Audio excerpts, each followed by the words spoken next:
We're all accustomed to competing with each other, but I'm joined today by an author who believes we should just compete with ourselves and take every opportunity to mentor other people, coach other people, and support others that we come in contact with. Let's have ourselves a pocket sized pep talk because I want to find out more about the value of doing this.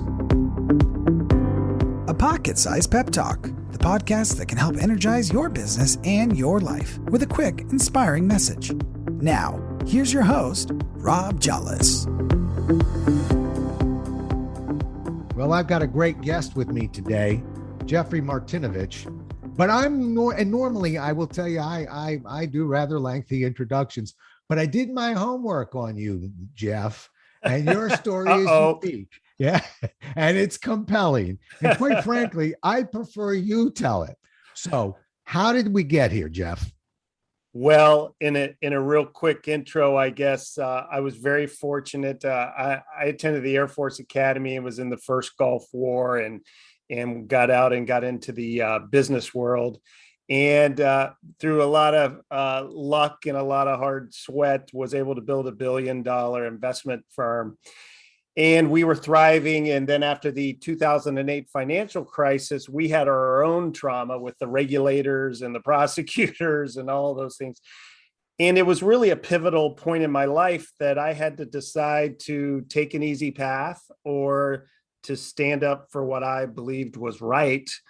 And so I decided to reject 3 separate plea offers from the federal government and decided to go to trial against the United States federal government, which I found out that 98.5% of those end in conviction. And in a bizarre narrative, I went from running a $1 billion firm to being sentenced to 14 years in federal prison.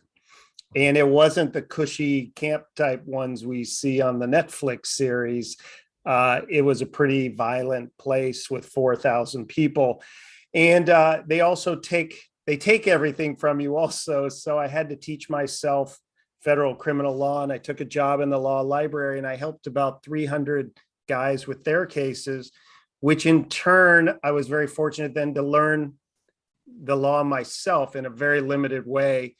And but with a lot of luck, I was able to reverse the trial court's decisions twice. 2 federal judges were removed from my case. And through a lot of twists and turns, after 7 years, I finally made it home last year with COVID and the other things going on. And so throughout that, I wrote a couple books.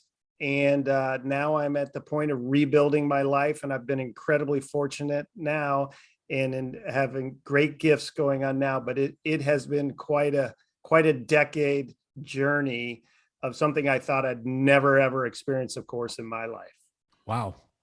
You know, they say a book finds you. You don't find the book. That's great. Right. I can certainly see how just getting in there and helping the others begins to set us up for the conversation and the book you've written. Right. So let's talk about that. The book is called Just One More, The Wisdom of Bob Vukovich. Is that how you say it? Correct. I'm getting all my Viches right today.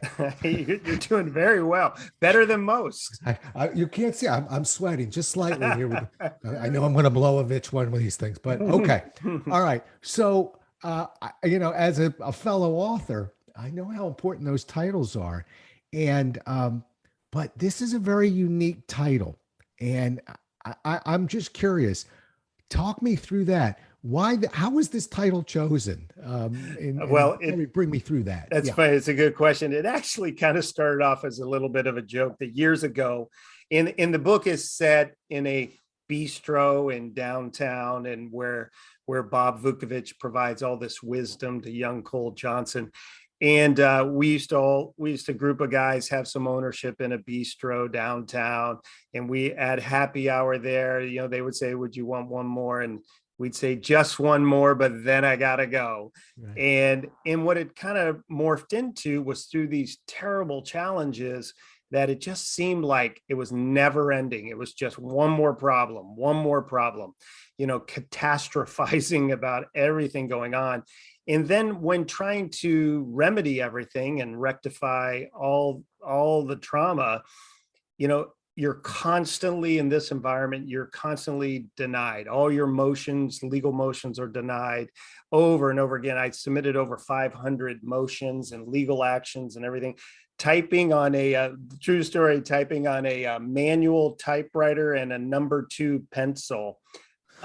It's a crazy story, but it was just one more.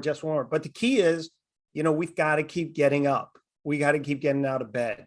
One more step, one more day, you know, because if we let despair and depression just even begin to creep in, we're toast, you know, it so quickly. And so it really became a metaphor and almost kind of a mantra. And so that's why we made it the title of the book. Okay. And here's the $64,000 question. Is Bob Vukovich a real character? Great question. I get that a lot. I'll bet Not you do. really, but he's kind of an amalgamation of a great number of mentors that I've been very fortunate to be exposed to. Now, if you look at Bob's journey in the narrative in the book, it might seem to be very similar to my journey for the last 10 years. Bob was on the mountaintop and took a mighty blow, and he's down in the depths of the valley, and he's really considering, you know, does he want to buckle his chin strap again and get back in this competitive game of life? And that's part of the journey. And you know how it kind of works is lots of times by us helping others again, that maybe gives us the motivation, gives us the inspiration to get back in the game. Yeah, absolutely. And for those of you who are listening, that's why we volunteer. That's why we find something to be passionate about. I mean, I love my work and I love my family, but you know, when I started volunteering, I volunteer and help people in career transition, and wow. it has created a profound change in my life, and actually it inspired me to write a book. And I'm normally a sales book guy, but I wrote a book sort of on that experience. I'm not even going to go over the title of it because I don't want to talk about my book right now. But I certainly can identify with you and that's why I sensed it coming out of the gate of, oh, this book found this man, and those are the best books, because now that you're in the authors club, you've been there, you know that you're going to have people walking up and they're going to tell you, I've always dreamt of writing a book. It's been my passion. I must do this. And I always thought well, great. What's the book about? They go, that I don't know yet. So I know. I understand exactly what you mean. I think there's just like this story. It's like forcing you to write a book. Yeah. It's the other way around. Yeah. And the beauty of that is that will come through in your writing, and that'll come through in your speaking. And I'm hearing it and feeling it right now from you. And so I can imagine you do speak on this book, right? I do. And I've been very fortunate we have a couple different companies, Jam Accelerator, Ashbiz Advisory, and I'm pretty passionate about speaking to other business owners, and one, you know, half of the speech is about here's how you make $1 billion, but the other half of the speech is, hey, here's how you don't lose it and be a dummy like I did. Here's the 15 mistakes that I made. So I'm really passionate about helping business owners, CEOs, not make the mistakes I made. Because here's the thing, people don't understand this could happen to every single one of us tomorrow. Yeah. Yeah. You know, this black swan comes out of left field, and these kind of things get a momentum of their own. And so this does happen. And when you tell this story to people, it's kind of amazing how many people go, oh my God, I know somebody who something like this happened. And so I'm really trying to help more people open their eyes to what reality is, because certainly mine were closed. I was extremely naive. I had no idea what I was up against. So I love helping the business owners in that area. Right. Well, and I'm not being patronizing when I say you have wisdom, and I will tell you how I know many scars, scars. But that's part of wisdom, right? And you know, I was on a red eye probably about a decade ago, and I was somewhere. I remember it was a red eye. I was coming from LA back to DC, because I didn't know whether I was awake or asleep. I didn't know where I was, but I shot out of my chair and I said, I have the definition of wisdom. And I it's one of those few dreams that actually I wrote down, and I even liked it in the morning, because I Wow. think wisdom, the definition is that wisdom consists of three things. It consists of success, it consists of failure, and it consists of a conscious knowledge of the lessons of each. So if all you've had is success, Jeff, Right.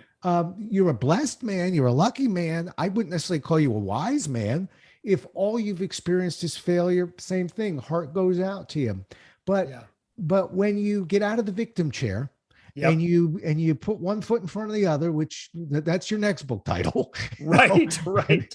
Right. Yeah, you can make this one rhyme with Jollis, okay? Yeah. Yeah. There you go. There you go.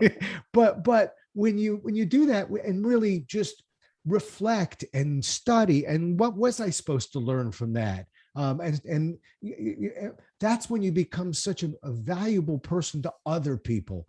I And think I you're think right. that's where this book is. Give me that website real fast. How do I Uh, find this? I know I can get most it at Amazon, but that website. Right. Most of the people will use my personal website where all the companies and the books and the speaking, all the repository for everything. And that's simply my name. So it's www.jeffmartinovich.com. Okay. And Thank you. and I'm looking at Martinovich right now. I'm looking at the spelling. So for those of you who it does actually, in theory, spell the way it sounds, It's pretty Martin. phonetically correct. Yeah, and then throw an Ovich on it, okay? Yeah. Ovich, Which and means you'll get son there. of Martin. Yeah, That's there how you they, go. All right. So whenever we write a book, particularly this book, when I write a sales book, I want people to do well in selling, but I'm not right. changing the world. But when Right. I write a book like this book, Hmm. I want things to happen as a result of the book. So give me the dream. What kind of impact are you looking for this to have? Well, the 15 or so lessons that are inside the narrative really came about. I was writing another book called Icarus, From Zero to a Billion to Zero.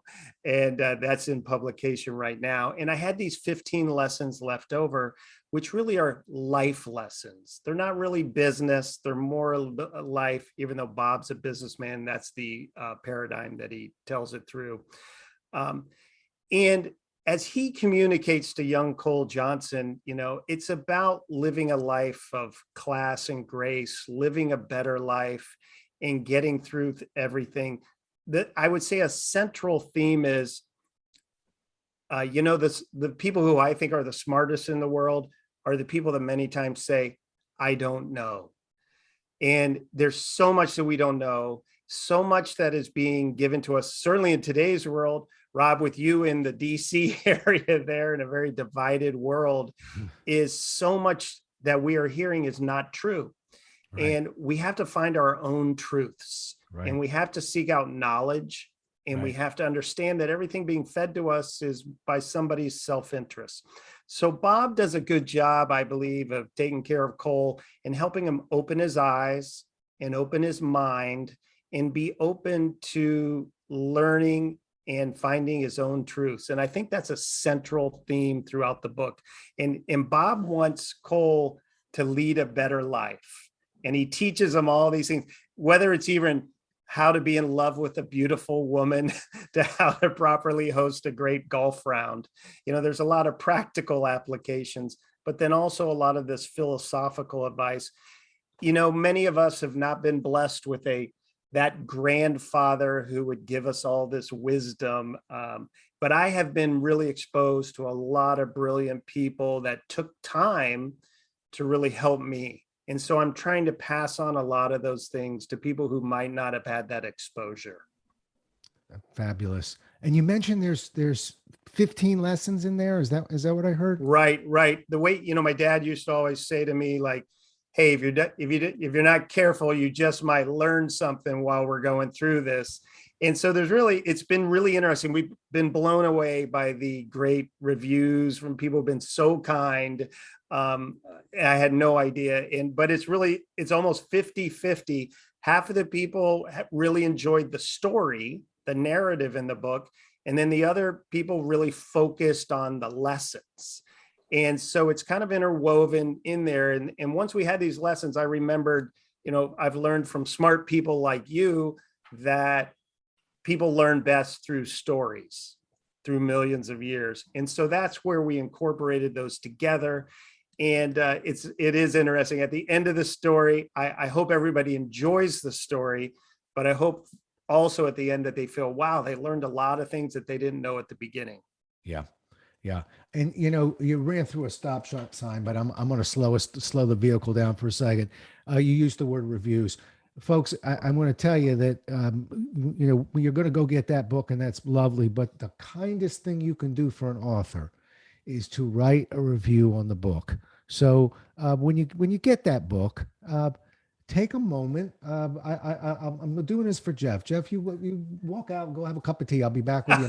Thank you so much, Rob. But I'm going to tell you, it is one of the kindest things you can do. And don't talk yourself out of it. We were not looking for a paragraph. We're looking for 2 sentences. And you better like that book when you're reading it. But don't feel any pressure. But anyway, I'm glad it's getting great reviews. Let's get some more great reviews on that. That would book. be fantastic. This is my kind of book. That's very kind of you, Rob. Well, it's my kind of book, and I like the fact that there's little things. You don't know me as well, but as a former Xerox guy, I believe in process. I believe in repeatable and predictable lessons. The greatest sales training out there, Xerox. Right. I believe in implementation, not just listening, but implementing what you learn. So when I bump into an author like you who has a compelling story, I mean, you didn't read this out of a magazine. You're living some of this, a lot of this, particularly the assisting and helping others. I like the fact that I've got 15 lessons because now I can compartmentalize. Now I'm following a process. I'll be a contrarian with you. I tell a lot of stories in seminars, and I tell a lot of stories in books. But me personally, I'm always driving that story to get to a process or to a behavioral piece that I want you to follow, that I want you to learn. And the story is my way of getting you there. That's right. That's right. And I've attended a million conferences and seminars myself also, and listened to a lot of authors and speakers. And you're right. What people, I believe, really enjoy are actionable takeaways that when I leave that conference, when I'm finished with that book, I'm like, man, I'm going to implement that on Monday morning in my office. And so, I used to frown at the people at the conferences that weren't taking notes. And I thought, man, what a waste, because you're getting all this incredible knowledge, but you're going to forget it on Monday, and you're going to lose your motivation on Monday, and you're not going to implement it. And the guy across the street, just like when we were at basketball camp as kids, the Bobby Knight, because we were in Indiana basketball camps, he said, if you're not practicing tomorrow, the kid across town is practicing. And when he meets you in the state tourney, he's going to beat you. Yeah. And I think it's all about implementation. The people that just make the to-do list and then actually do it. Right. Yeah. It's funny you mentioned people come to the programs. I ran out of them, but I used to have this pen. I ordered like 1,000 of them. And particularly for big keynotes, you would see people come in and they're kind of crowding the back of the room, and maybe they were out last night, the company's out on the conference. But there's always a handful of people that put themselves right in the front row. And they were probably doing it in college. They were sitting in the front row while I was buried in the middle there. So I got this giveaway. Maybe you can utilize this idea because I don't have them anymore. But I got pens. And at the end, I wanted to pay tribute to those people that really came to learn. So I made a pen. It had a picture of me sort of leaping in the air, and it said, "I saw the show from the front row." And I said, I want each one of you to have this. And I looked at the rest of the audience, and I go, maybe next time you come in one of these things, you come up front. You're going to get looked at. You're going to have to pay attention because we're looking at you. But that's why you showed up today. That's a great incentive strategy for the audience. Yeah, absolutely. I love that idea. Can I Yeah. steal that one? I think you said I could steal that You one. may steal it, but you're going to have to put a vitch on there of something. I don't know which I'm going to vitch put a is going picture on of there. you. I'm going to put a picture of you That's jumping. right. Rob Jala sleeping. Okay. Last question. Okay. And I'm, if you could go into the Wayback Machine, um, and not necessarily on, the big event that big turning point, Right. but a lesson or two for somebody that's listening that really helped shape you. That was just, if you remember nothing else, here's a lesson or two I want you to grab. What would they Right. be? Well, I like to teach, and again, and when we're able to consult for companies, and I've built a good number of companies, and I've coached rookie financial advisors, and people who are in situations that are a little scared, they have some fear. I've always believed in stepping through the window. When I was a young financial advisor, the CEO of these large firms came to me and said, "Hey, we think you have the ability to start your own firm." Well, I was kind of leading a comfortable life there, and I thought I was the rock star, and it was very scary. And so I had to give up everything to step through the window and kind of start again. And it turned out amazingly well. But there's been so many times that I've been faced with an opportunity, and it's amazing how people pass up opportunities, whether it was to be on this sports team, whether it's to go to the United States Air Force Academy, which my father said, "I know it's terrible every single day, but it's one of those things when you leave, you're going to thank God that you actually did it and you made it." And he was totally right. He was totally right.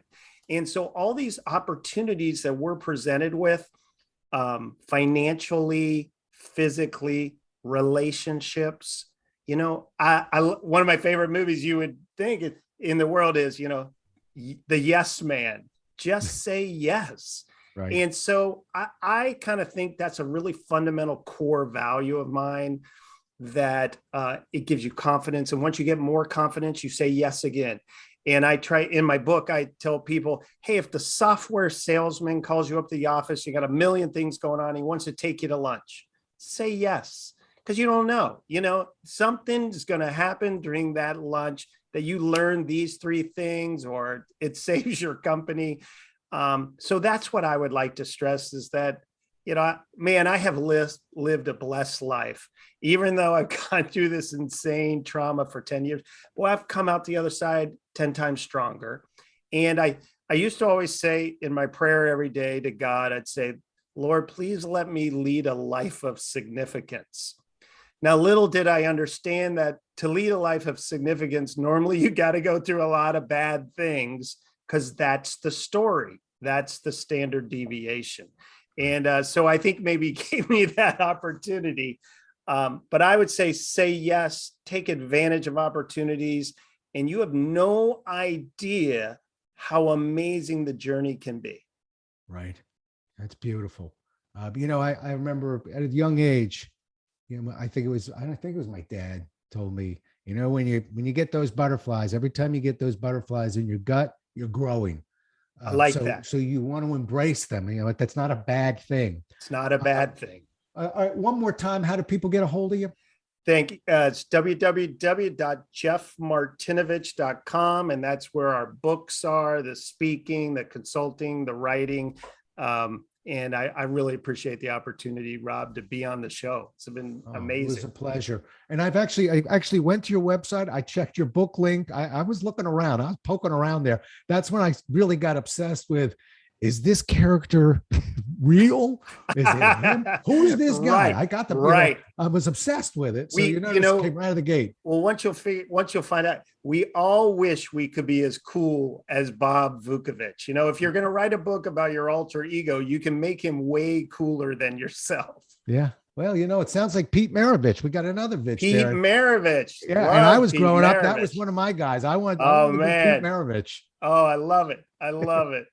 All right. Listen, really thrilled you were able to come on the show. I'll give you one other piece that's sitting on my coffee bar, and you, sir, live it.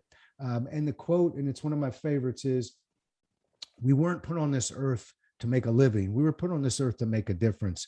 You're making a Wow. difference. This Thank story, you. what you've done with those 10 years and that experience and you can tell people, hey, you know what, you get a little more out of it if you help others. Just, stop obsessing on yourself. Well, you're living it through this book. You're living it through your talks. And I'm grateful you were able to share it with me today. And I want to thank you. Thank you so much. This has been great. And I love everything you're doing. Perfect. Well, I'm just a man. No, let me tell you, you're as good as your guest, and you're one heck of a great guest. Thank you so Thank much. you. All right. Well, we'll do it again as well as we can next time.